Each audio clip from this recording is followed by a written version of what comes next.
Panginoon, maraming salamat po sa walang sawang paggabay mo sa akin araw-araw. Salamat sa bawat umagang ipinagkakaloob mo, sa lakas na ibinibigay mo, at sa buhay na patuloy mong iniingatan. Kahit maraming pagsubok at problema ang dumadating, hindi mo ako pinapabayaan at lagi mo akong ginagabayan sa tamang landas. Salamat po sa mga biyayang natatanggap ko, maliit man o malaki, at sa mga taong patuloy mong ginagamit upang magbigay saya at inspirasyon sa aking buhay. Maraming salamat din, Lord, dahil sa kabila ng aking pagkukulang at kahinaan, nananatili kang tapat at mapagmahal. Kapag ako ay nalulungkot, ikaw ang aking sandalan. Kapag ako ay nanghihina, ikaw ang nagbibigay lakas sa akin upang magpatuloy. Patuloy mo po sana akong gabayan sa bawat desisyon at hakbang na aking tatahakin.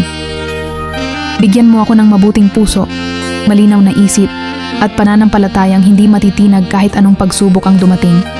Dalangin ko rin po na ingatan mo ang aking pamilya at mga mahal sa buhay. Ilayo mo kami sa kapahamakan at punuin mo ang aming tahanan ng pagmamahalan, kapayapaan, at pagkakaisa. Maraming salamat po sa lahat ng iyong kabutihan at pagmamahal na walang hanggan. Ikaw po ang dahilan kung bakit patuloy akong lumalaban at nangangarap sa buhay. Amen.